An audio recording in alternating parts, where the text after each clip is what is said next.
I'm more concerned about, and there's now a growing literature in macroeconomics, are what are known as kind of the missing Einsteins. I mean, think about how many people in world history could have been the next great thinker that ended up on some farm somewhere, in rural China. And if that's the case, then I think humanity as a whole is in such a better condition than it has been. I mean, for my money, it's really the eradication of absolute poverty that is the most important thing. I think the answer is still today. The best time to be born in human history is today, especially if you didn't know where you were going to be born. In the course of the 16th and 17th century, under the Tudors and Stuarts, there was a transition, really on the one hand, away from religion playing a big role in politics. That happened with the Reformation, but also more generally to Parliament becoming quite strong and really being able to constrain royal power. Dr. Jared Rubin, welcome, and thanks so much for joining me today. Thanks for having me. Dr. Rubin is a professor and co-director of the Institute for the Study of Religion, Economics, and Society at Chapman University. As co-author of the book, How the World Became Rich, The Historical Origins of Economic Growth, as well as authoring several other books, he has delved deep into the myriad factors that have driven global economic growth over the centuries. And he's done that by studying other economic historians, and there are many theories over the years. We're living in a time of unprecedented wealth and opportunity, yet surveys consistently show that Americans believe the next generation will be worse off.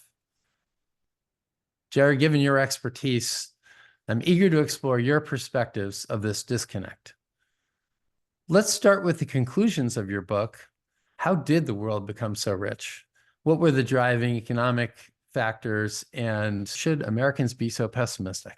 Yeah, thanks. Great question. There's definitely a disconnect between where we are, not just in the US or in the West or in the rich world, and the feeling, I think, of where we are. So what we do in our book, and it's a book co-authored with Mark Koyama at George Mason, we highlight 5 main theses that have arisen, say, in the last 15 to 20 years, and some of them even longer, on why certain parts of the world have become well off and others have not. This show is being brought to you by our sponsor, Trueflation. Professional investors and economists, and probably any casual observers, know that government inflation statistics are only an approximation of what real inflation is.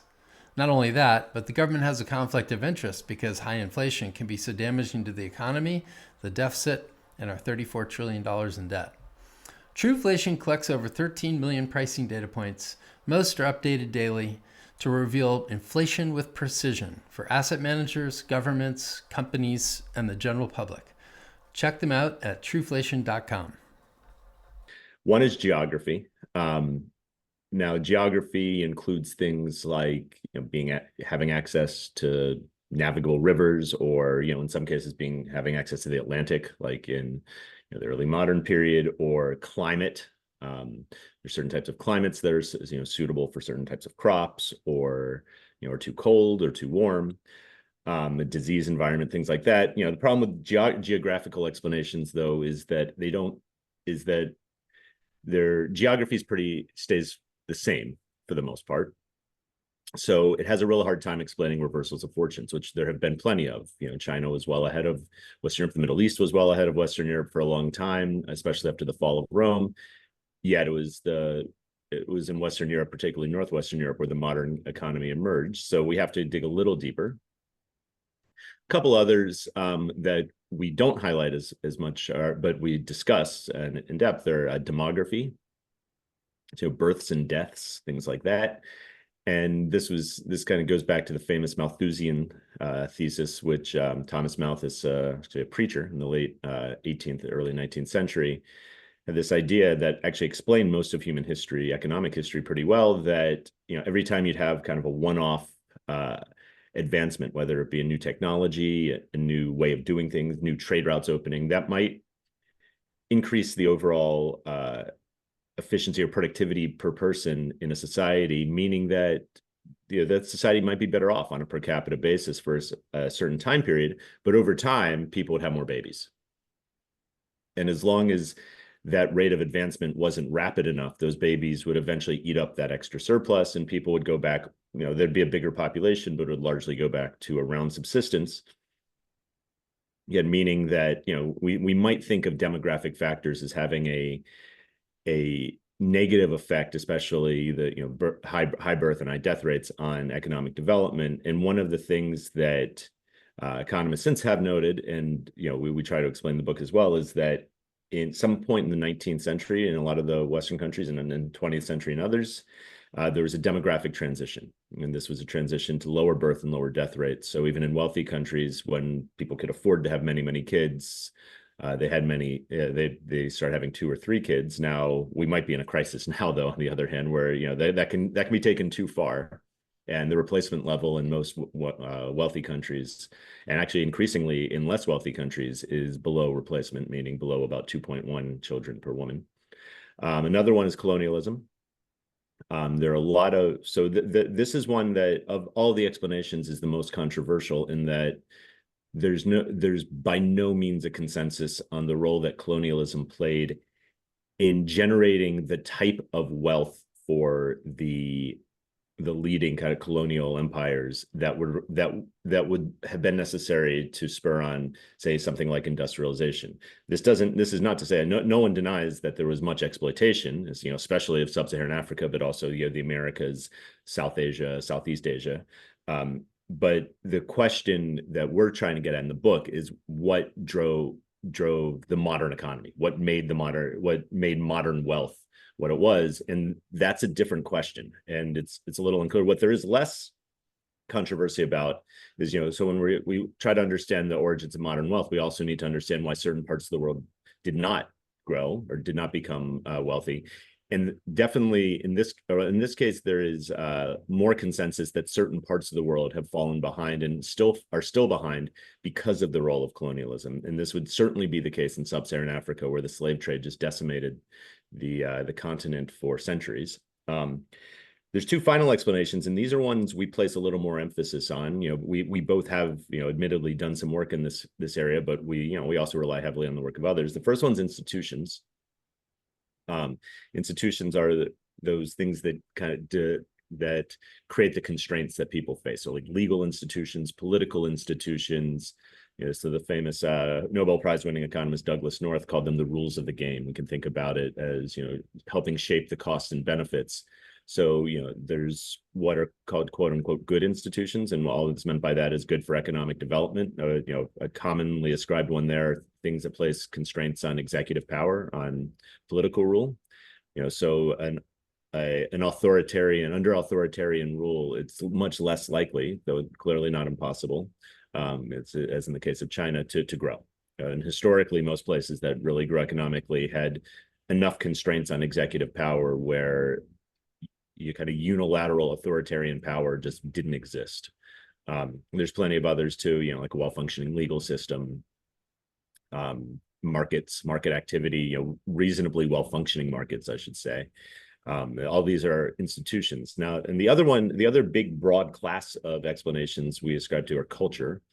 And we want to be careful here, because we're not saying, like, as was the case of a lot of, say, early 20th century literature, that there was something good about certain cultures, especially, so early 20th century scholars, mainly coming out of Europe and North America, say there was something about European culture that was better, or there was something about Middle Eastern or Chinese culture where made people lazy, or it's just, and in fact, if anything, these are lazy, or really, I mean, in some cases, just racist explanations for why the world became, why certain parts of the world became rich. But when we're talking about culture, we're talking about the way people view the world. And there are things that matter and differ across cultures, like trust in others. You need trust for market activity to work. The way that, another cultural attribute would be the way that, we view the political systems to be, what is the right political system. This is something that you grow up in, and you get this as a child, but that matters for how we can shape political systems down the road. If one grows up thinking that authoritarianism is appropriate because that's what all they know, then it's really hard to shake that even later in life. And really, in the end, what we argue, and I think there's a lot of evidence for, is it's not just institutions, it's not just culture, it's the combination between them, and how they work together. And it's also how some of these other explanations work with other explanations. So, geography might matter. It might matter even more for shaping the types of institutions a society has. So where a society is constantly fearful of attack, they might generate institutions that help gain tax revenue, right? Because they're going to need that tax revenue to fend off invaders, which in the long run might actually be positive. And there's actually, a lot of good research that suggests precisely this. So there's a lot that I just said there, and I know that, we probably need to parse it down a little bit, but those are the overarching explanations that Mark and I give in this book. You prominently displayed one element of history that led you to the conclusion of institutions, and it's worth discussing, and that is the condition of England from the year 1000 to 1750, when things began to really take up. And it's probably worth going into how important a role that was in how you looked at everything. Definitely. I mean, I don't think you can write a book called How the World Became Rich and not spend a decent amount of time on England or, later Britain, because that is where it really, the modern economy started, really beginning in the mid 18th century, but it really took off in the 19th. And then there were a lot of followers who took some of the things that Britain had and made it their own. So in the context of what we just said, institutions, I mean, clearly play a role, and I just should preface this by saying, I'm about to talk about with Britain, none of any of these elements were unique to Britain. What was unique to Britain was all of them being combined in one place. So when we talk about institutions, in the course of the 16th and 17th century, under the Tudors and Stuarts, there was a transition, really, on the one hand, away from religion playing a big role in politics that happened with the Reformation, but also more generally to Parliament becoming quite strong and really being able to constrain royal power. And they fought a civil war and then had a glorious revolution in the 17th century. But by the end of all of this, political rule was relatively constrained, meaning that you had a lot of power in Parliament, and this was relatively democratic. Now, it wasn't democratic really by the way we think about it today. There were major limits on who could vote. There was still you still had to own some land. Certainly, women couldn't vote, things like that.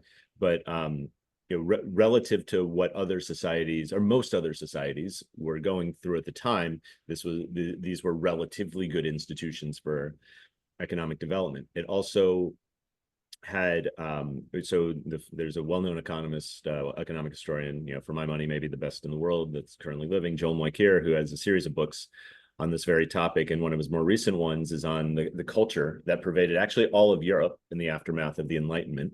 And he really ascribes this idea of progress, this idea that humankind could do things, especially scientific things, for the betterment of humankind. This was something that was new to really the Enlightenment period. And in fact, this was a cultural belief that emerged as the reality made it so that it was true. So, and what I mean by that is that, if you think of, if you know anything about, say, medieval medicine, it probably hurt the patients more than it helped. Taking all the blood out of someone to get rid of a disease or something, we know now is not a very good and effective way of doing it. In fact, it probably kills you. So there's a reason to believe, right, that stuff like science, stuff like medicine would not have been for the betterment of humankind. This was something, though, that emerged, and like here at least makes a very strong case, really emerged in Europe, and it was kind of unique to Europe at this time. And this is precisely the thing that, what he's searching for here is this, what made England unique? One of the things that really made it unique is it had a really high rate of innovation. So, I just described that, what, they call the Malthusian trap, where, you have a one-off innovation, it makes everyone better for a generation or two, and eventually you have more babies.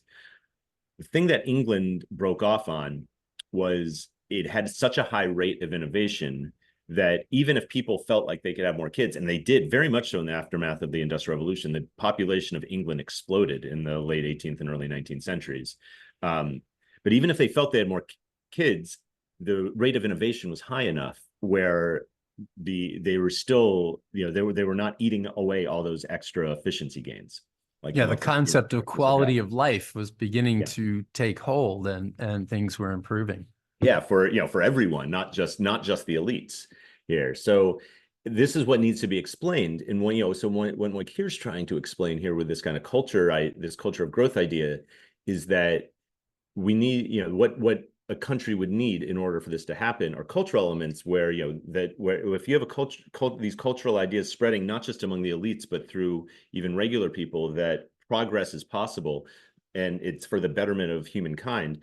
This is the type of thing that, that encourages innovation.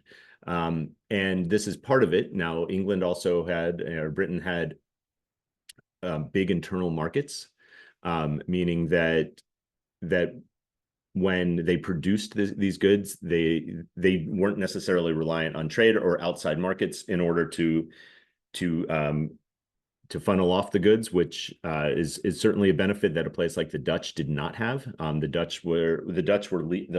world economic leaders beginning, say, the late 16th century for about 150 years, and had many of the elements that Britain had, but not that one, and there are a few others as well.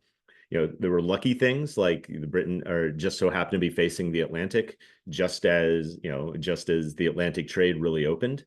And so several of the economies that were facing the Atlantic became much better off in the 16th and 17th centuries.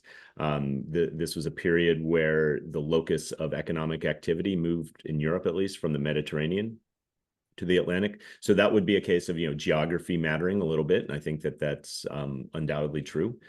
Um, and those are just a few of the things that we cite. There are several others, but I think that kind of gives you a flavor for some of the more important ones.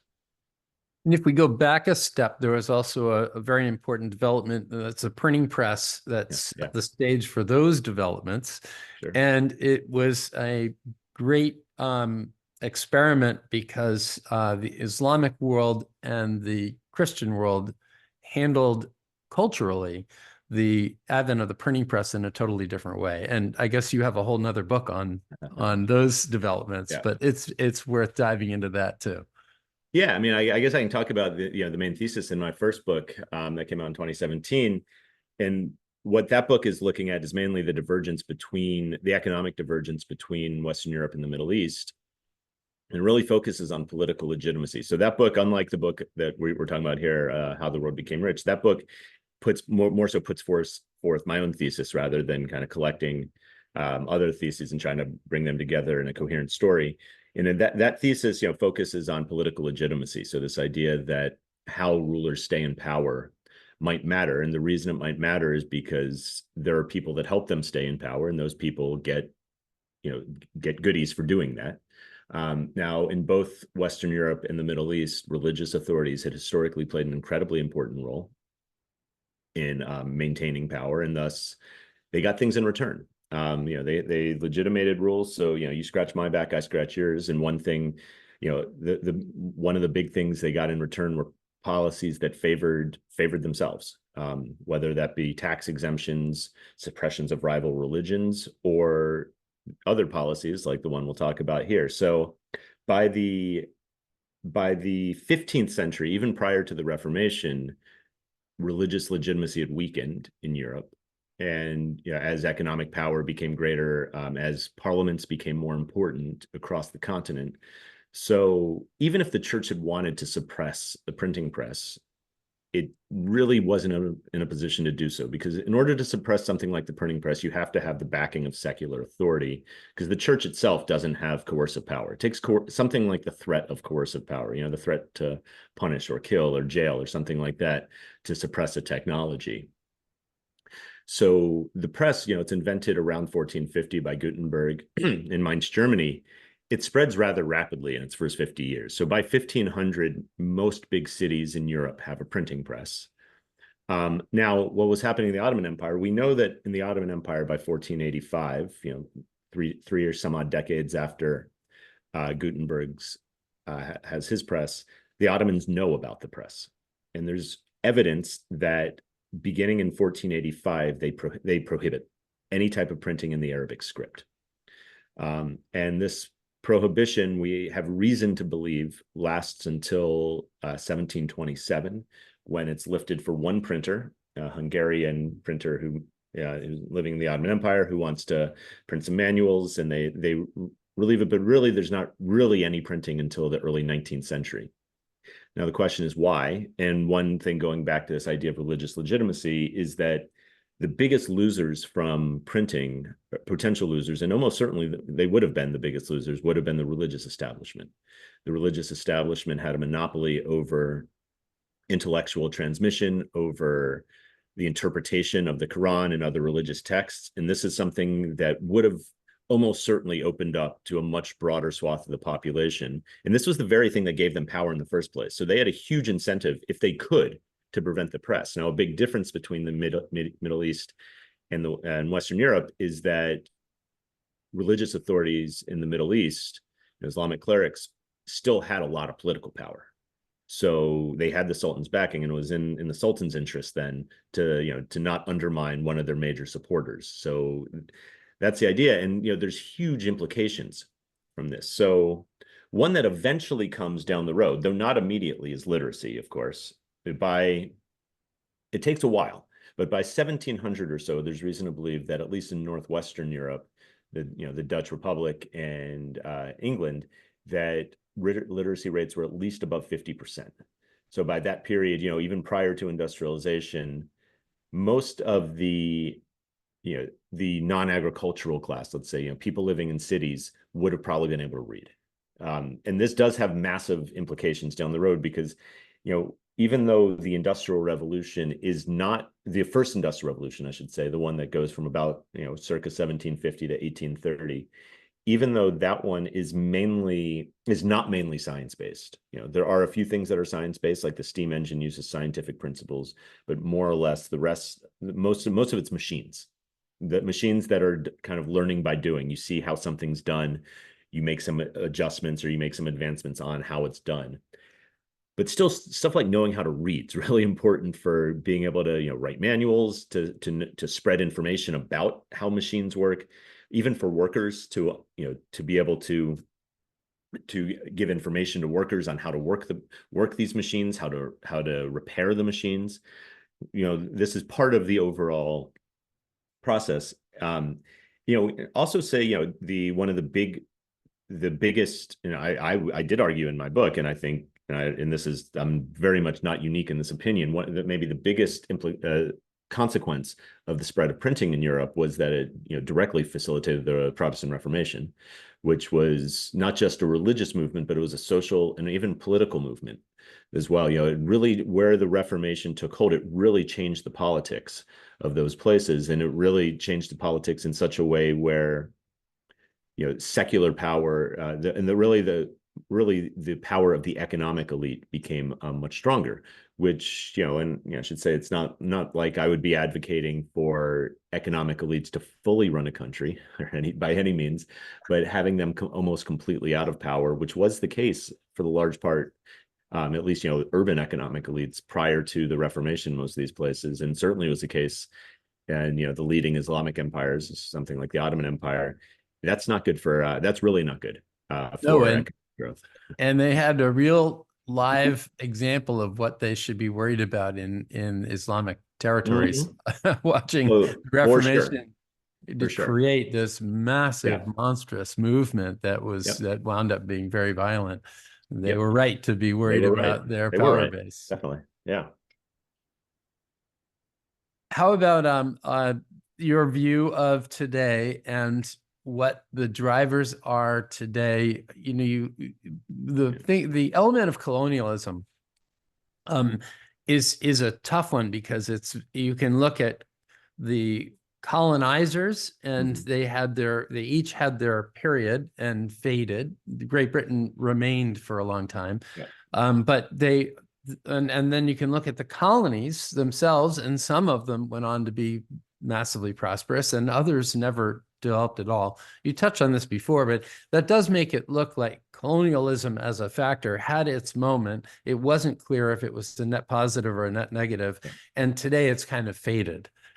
What are the factors that have faded, and what are the factors that are intensified today, and are they in such a shape that we should continue to expect progress, or are there elements of weakening for institutions, for instance, and cultural elements? So I think the factors that have faded the most are those that might have made Europe prosperous. So something like you hit on here, Spain had the biggest colonial empire for quite some time, yet its own internal institutions were really bad. There were very few constraints on royal power, and they squandered most of their colonial enterprise. Even again, something you touched on, Britain, or later the Dutch. They had big colonial empires and were wealthy, and certainly gained wealth from them. At least certain people became fabulously wealthy because of the colonial enterprise. But the remnants of the colonial empires on the wealth of what we'll call the West, or the wealthy world, those with colonies, plays a relatively small role today in their wealth, or the persistence of their wealth. The things that are with us, though, are the types of institutions, and frankly even cultures in some case, that emerged in the colonies. So there's been some very good work. An economist, Nathan Nunn, has done really good work on, say, sub-Saharan Africa, where he looks at the remnants of the slave trade, and he finds it's several things. I think a couple of the things that are most interesting that he finds is one that if you look at the parts of sub-Saharan Africa that really had a lot of slaves taken from it, especially kind of that, the Gold Coast area, kind of Northwest Africa, down to Angola. Those places not only were poorer in, say, like 1950 than other parts of sub-Saharan Africa that had fewer slaves, especially in the East, taken from it, but there was divergence over the course of the latter half of the 20th century, meaning there was something that was kind of continuing to keep those places poor.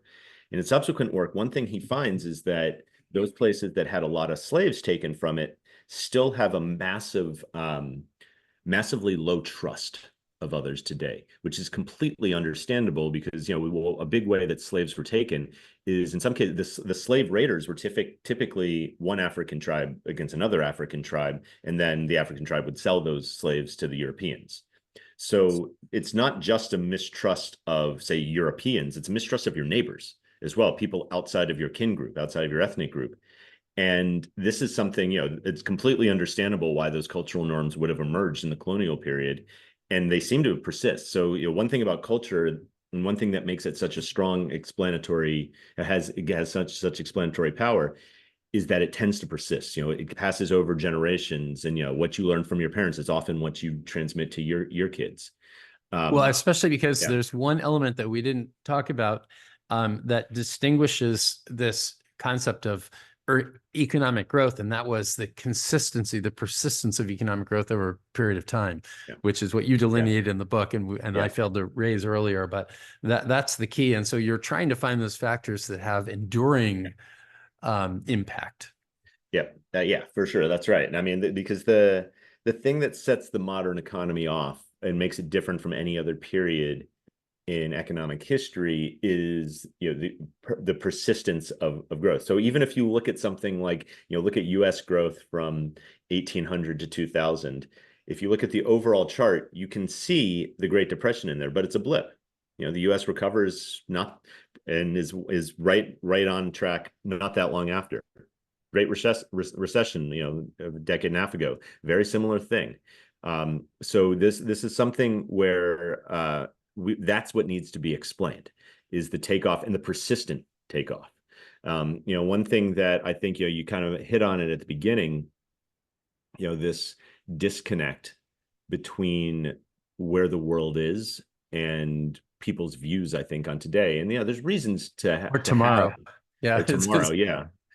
It's There's like most reasons to people have say, these, yeah, we're okay today. Yeah. But in 10 years Yeah. we're screwed. In 20 years we're screwed. For sure. And I think, so I think there's a few things to be said on this, and we get back to the question. Sorry. One is that when, we call the book How the World Became Rich, we fully understand the whole world's not rich, of course, even by, not just by Western standards, by historical standards as well. But what we should say is that by historical standards, a large part of the world today is rich. So when we say rich, what we mean is something like $15 a day of per capita income. That's only like $6,000, right? That's not a lot by what certainly you're, if I'm assuming, a good fraction of your listeners are probably in the US or, in the West. That's obviously very low per capita income. But by historical standards, it's much, much higher than, what was typically the $3 to $4 a day, around $1,500 at most, at absolute most. And in fact, that would have been very wealthy. Historically, most people outside of a small set of elite were very close to subsistence. And we have moved away from that. Now, there are still places in the world that are at subsistence. And there's really two overarching reasons why the poorest countries in the world are very, very poor. One is governance. So a place like North Korea is very, very poor. That's just governance. And another one is, I think we can subscribe to some of the legacies of colonialism. Like the Democratic Republic of Congo is one of the poorest countries in the world, and it faced one of the most vicious colonial enterprises under the Belgians that still has bad institutions, led to very bad, culture. And this was up through, early 20th century, that really, I think, has made it tough for a place like that to escape. But for the most part, much of the rest of the world is so much better off than, we have this map that I think when Mark and I had the idea to do this, I thought it would be a really telling map. It's one of the very first figures in the entire book. We look at the countries in the world and we have a map of the entire world that are wealthier than Britain was in 1800. And the reason we chose Britain was because in terms of per capita income, it was the wealthiest country in the world in 1800. And with the exception of some parts of sub-Saharan Africa, Afghanistan, North Korea, places where, and a couple others, most of the rest of the world is wealthier than the wealthiest country was just 200 years ago. Now, I know 200 years might seem like a long time, but in the span of the long span of human economic history, it's really not. And for this is something where, even though it's been somewhat slow, I wouldn't even say it's that slow in terms of historical standards. The entire most of the world has been brought up. And the percent of human population that lives at subsistence level and below is so much smaller today. So much smaller. It was something where, our best estimates in around 1820 were around 90%. Lived on around $1,000 per year of modern day. Not this is all in real terms, just in case your listeners might be wondering about inflation. This is we're talking about this. We're talking about this all in real terms. So think about 2024 US dollars or something like that.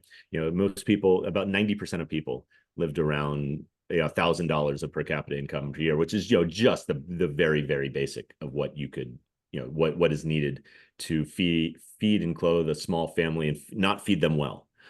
People were much shorter back then because they have very little protein in their diets. Frankly, their brain capacity was probably lower, not because of anything genetic, but because they did not have a very nutritious they did not have a nutritious childhood.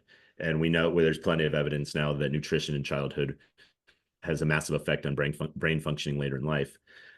So when somebody asks me, when would be the best time to be born?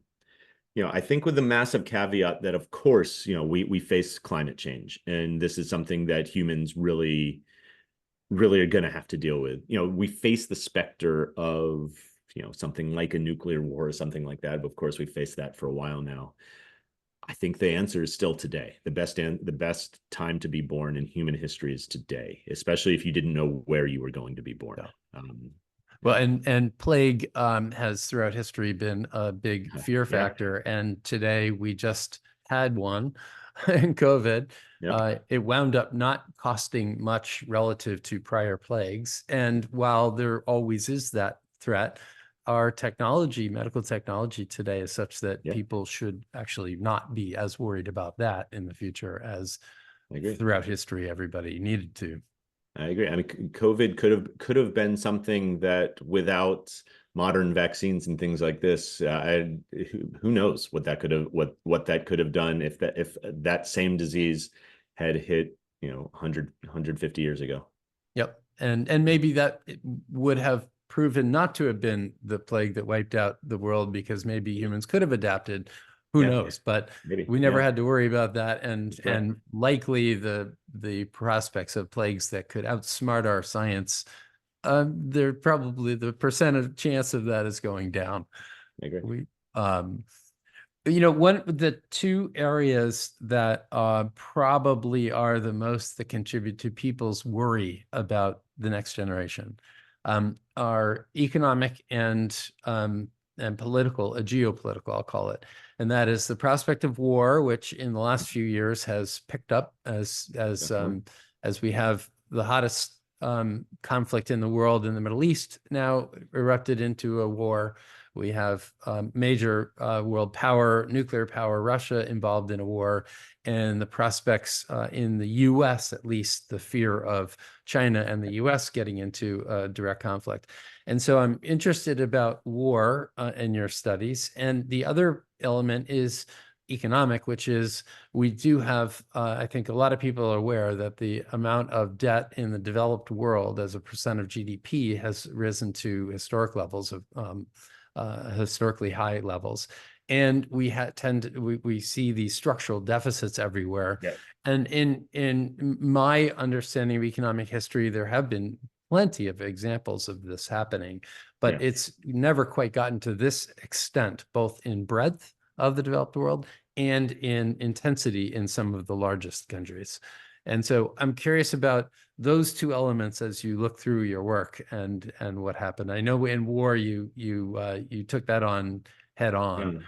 Yeah. And Yeah, I mean, war is an interesting one in that, especially since World War II, there hasn't been a great power conflict. There's certainly not been a conflict directly, at least. There's been plenty of indirect conflict, but directly between two nuclear states. So of course, that's something that I think, there's always a tension. Just because it hasn't happened in 80 years, it just takes once, obviously, for that especially with the destructive power of nuclear weapons. Yeah. So, I mean, for that to end up in absolute disaster. And we now there's actually, stories that are coming out, especially from the 1970s and 80s, where we were a little bit closer to the precipice than I think most people realized we were. So, I mean, I think that this is something that we just have to live with at this point. And it's not something that will go away anytime soon.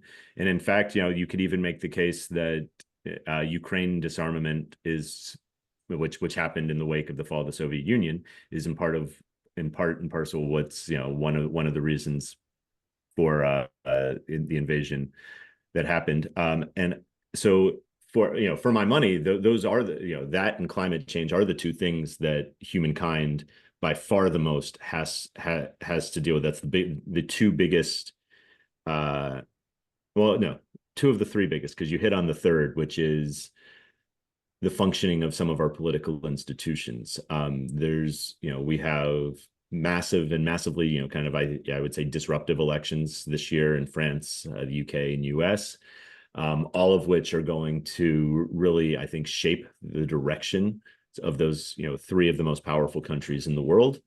And yeah, to the extent that, democracy might be on the line, that matters. And I think it matters, probably more so in the US than the other countries, not necessarily because democracy might be more so on the line, even though my own personal opinion is it probably is, but because the US is such a big, it is the economic power of the West, and it's really the major force that, in a sense, is keeping China at bay. And I think China's a fascinating case in and of itself, because on the one hand, what I would say is the greatest achievement of my lifetime, I think, is China pulling about 1 billion people out of poverty. So the massive gains that have been made pulling people out of poverty, to be clear, not all of that is China, but a lot of it is. China when I was born in 1980. That was just as China was moving, to a market-based system, and moved a couple of years before that. At that time, when I was born, China was a very poor country. Nearly all of the country was living near subsistence. Most of it was still rural, agricultural. It had its big cities, but even in the big cities, there were structural problems that in large part had to do, it's not that China was by no means wealthy prior to the communist period, but the communist period really made, especially agriculture suffer. So one of the great things that has happened in my life for sure is about, a billion plus people moving out of poverty. On the other hand, this has been done, and it's been really, really the first case of a successful transition. So and again, by historical standards, China's rich, right? By modern standards, it's a middle income country. It's somewhere around 15 to $20,000, I think, in per capita GDP. But what this has done is it's because it's been done in an autocratic state, is it's given a lot of economic and military power to a state with fewer constraints on rule, which is something that we haven't had to deal with. But we can learn some of the lessons in history here. And I think the optimistic take is that as China either continues to develop, or actually probably more so maybe faces some stumbling blocks in developing, because a lot of the reason China was able to develop was, I would argue, was developing in spite of being autocratic, because there was just so much low-hanging fruit there, that there's a reorganization of the economy to be one that was export-based. When you have, essentially a billion relatively low-cost workers, means that there's a lot of room for movement in a positive economic direction. And yeah, it's another way of saying there's a great arbitrage between their potential and what the market price was. For sure. That, as that closed, the other thing that a lot of people point out, the characteristic of China, is that they have used debt effectively in expanding their economy, and they have a tremendous amount of debt that a lot of people, a lot of the people that aren't as worried about China as a competitor to the United States points out that element of their economic growth, and that the more debt you have, the closer to the edge you are running with all that leverage, where things can go wrong. Yeah, especially when, so the one thing the US has that China doesn't have, at least for now, is a currency that is, still is the dominant world currency. And that helps you out a lot, because obviously the US has quite a bit of debt too, but by having the strength of the currency and the capacity to manipulate it as need be, that matters a lot. And I think one thing that will be interesting to see, and I thought this would have happened by now, but it hasn't, is when China really begins to slow down in terms of growth. 6 to 10% growth is impossible to maintain in the long run. It's one of those things that, to be clear, 6 to 10% growth is enormous growth. You see, to the point where you see tangible change, not just in your lifetime, but within a generation. Between the time you're 10 and 30, 6 to 10% yearly growth means you're living in a fundamentally different world. And that is the case. If you were born in 1990 in China, the world you grew up in, or you were born into, is fundamentally different from the world of today. It is gone. Yeah, for Except sure. tiny remote places in China. And the thing is, as long as the government was delivering on this 6 to 10% growth, and again, my argument would be that that it was almost what the government did was kind of just say, all right, we're in some cases we're just going to let markets thrive with with certainly with manipulation in the market itself, but we're going to allow some market activity to occur. That's all that was needed, because there was such low-hanging fruit. Once that those growth rates get down to the more modest 2 to 3%, which actually for the Western world would still be great, it'll be interesting to see what happens with Chinese politics. And this is also something where they're also facing a potentially demographic crisis as well, moving forward the next couple decades. This is partly due to the one-child policy. It's partly just due to, this is the world trend of, below replacement fertility. And what this means is that over time, some place like Japan is facing this now because it happened, started happening 20, 30 years ago. You start to get a really aging workforce, and then those people just retire, but the younger people are not there to fully manage the workforce.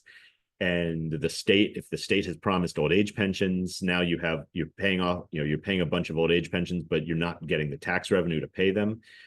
And this is likely going to happen in China. And again, all of these things, I think that to the extent that it helps facilitate a change in governance, or a change in maybe more restrained governance, which I think is the most likely outcome if totalitarianism just doesn't kind of pervade first, then we might be able to kind of get over the big hump here, and have China be a state that really integrates in not just economically but politically with the rest of the world. And that would be probably the biggest. Yeah, but for my money, that's in terms of all of these other political threats coming out of the West. It's really how these countries engage with China over the next few decades. It's by far the most important. Yeah, it represents the big upside Yeah. potential of, a shift in cooperation would And unleash downside a lot of potential though too. economic. Yeah, Yeah, but that unleashes a lot of economic opportunity. for sure. Yeah. That makes sense. That makes sense. In your book, back on the idea of war, you pointed out that war sometimes helps an economy, much like Yeah. in the United States when Russia invaded Ukraine, the stock market didn't blink. Mm-hmm. When Gaza and Israel became involved in their war, the stock market didn't blink. And there must be times in history where the economy has become a more important force than what the destructive capabilities are of wars that are occurring. But I don't know, I certainly can't think of any examples where it meant as little as it does today. Because while both of those flashpoints, I'll call them, that are wars, represent the potential for nuclear annihilation, but still pretty far away, and doesn't represent much of a threat where many countries will be involved with large armies, where people are, where cities are being destroyed and human life is being destroyed. And I'm wondering whether this is part of where we are. Outside of nuclear war, the chances that anything gets out of control big enough to impact economic activity is still a relatively small threat, actually.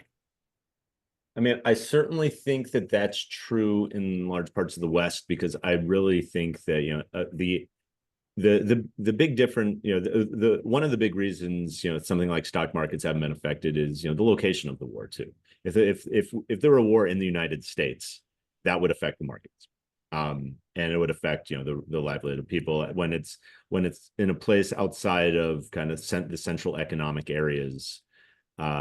If anything, sometimes the fact that there's going to be certain industries that do benefit from war might mean that those markets rise. I think the prospects of there being wars in the major economic areas, Western Europe, North America, frankly, even China at this point.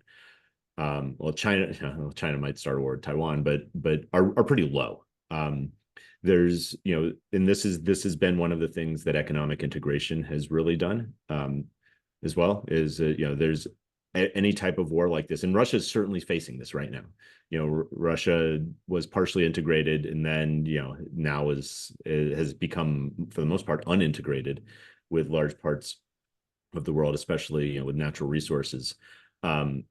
There's so much potential economic loss that is associated with war that, I think that's right. And also the technology of war is just different now too. We're not going to have another World War I where we're just rolling out people. Knock on wood. Knock on wood. I think the technology of war, unless certainly on our part, certainly on the developed world, it's easy to see drones and robots. It's really hard to see there being another kind of, you just throw out 1 million people into the meat grinder and it's just, you throw people at the issue. I mean, because I think that's right. Even in the less developed world, most of those types of warfares are, they're either guerrilla warfare or, it's not these big pitched battlefields anymore. And, so in warfare is just different. And part of that helps drive economic power, but I think there is something I want to talk about, because we talked about in the book. There's this great, and it's really a well-known quote among social scientists, by the kind of historical sociologist Charles Tilly, where he says, war made the state and the state made war. And what he means by that is that historically, one reason war actually ended up benefiting both state growth and in the long run economic development is when you become engaged in war, that is one of the real big drivers for driving up the machinery of the state to extract tax revenue, because wars are costly, and especially beginning in the early modern period, say the 16th, 17th century, something's known as the military revolution, where you really get really good gunpowder technology, things like cannons, that are very costly. And in order to win at war, you had to engage in this, because if the other side was doing it and you weren't, you were going to lose. It's in economics, we'd call that a prisoner's dilemma. But what that means is that all of these states, especially in Europe, which was kind of constantly at war, both with each other and with, I guess the Ottoman Empire, which is kind of a European empire, but also a Middle Eastern one. What these states would do is they'd have to really start building bureaucracies. They'd have to start, setting out, taking tax records, things like this, which do benefit the state later on. When you're no longer making war, it still helps to have these bureaucracies. It still helps to be able to tax, but then you can tax for better reasons, like building infrastructure and things like that. But without that impetus of war, there was less impetus for state development. Yes, is as you wrote about it, it gives the state a power of coercion that actually can begin to be exported, which became, the beginning of the era of colonization, where those are the countries that were able to do it, and extracting resources and bring them back. So if there was a growth need for resources, that whole colonization fed the growth for periods of time, which is where that theory ever came up from, right? Exactly. And well, this is also why constraints on executive power are so important, because it's one thing to have this machinery of the state that can extract revenue, but if it's going to a king that can do whatever he wants with it, that's typically not going to be good. They're probably going to fight wars. They're going to do things, or maybe line the pockets of their supporters to keep them in power. They're probably not going to do very good things with it. But if the crown is really constrained on what they can do with the tax revenue, either they won't tax much during times of peace, and which can be good, of course, for economic growth, or they will tax but use the money in a different way, right? In a way that is supportive of infrastructure, or supportive of, the types of policies that might benefit economic growth more so than it would if they were unconstrained. Yeah, it cuts down on internal friction. If the king is just doing what he wants and he's not listening, there are so many people that are fighting against it. Whereas the institutions that allow feedback and constraints make it a much less frictional environment. As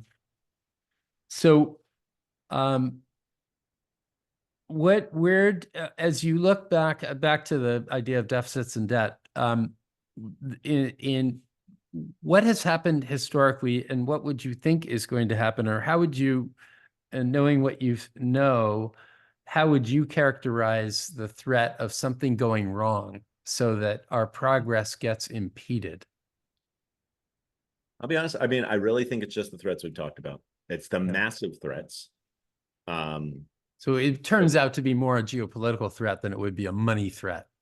Yeah. So, the threat of war is, of course, the big one. It's only nuclear war. Only nuclear. As you said too, I really think that, these somewhat, don't get me wrong. I mean, what's happening in Ukraine and, in Gaza, it is tragic, obviously, but these are, in the grand scheme of the entire world, relatively small. These are not actual, combatants from across the world getting engaged.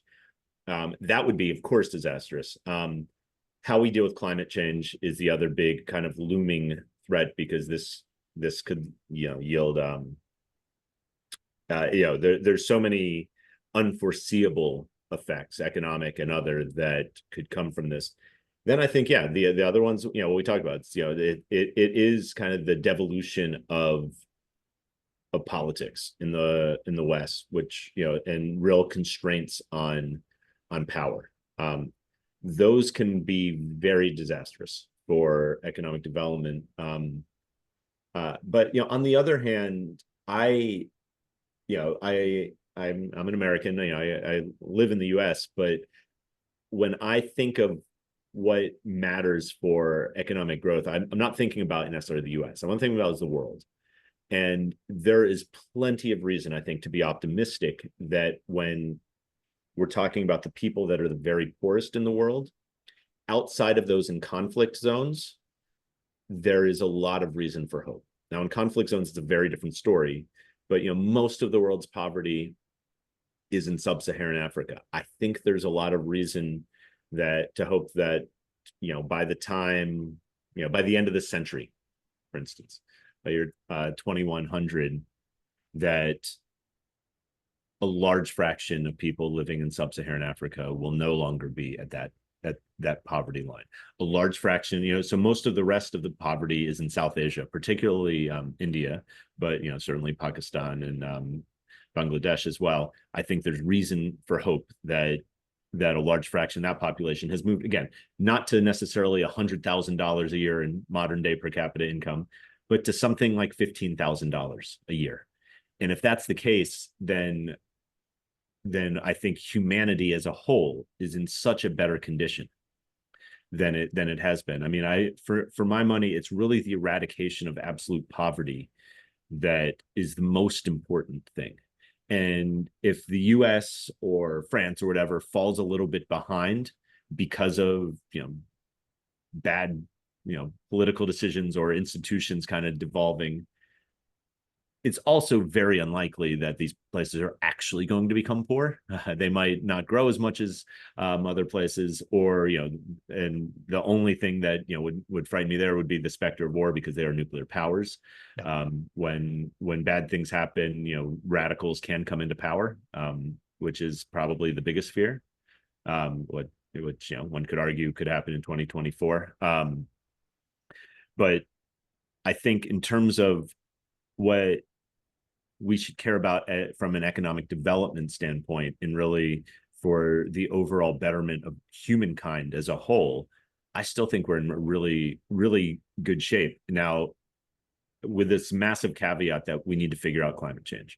And on the other hand, I think the best way to do that, and Mark and I point out this in the book, is because there's this whole literature on, or not, it's not a very big literature, it's a very radical literature, and I don't think most economists at all or social science subscribe to it, called degrowth, where we really need to lower growth rates in order to save the planet, because there is a case, and not just a case, but they're right to the extent that a lot of the modern degradation to the climate is a result of the way that we have done economic production in the past.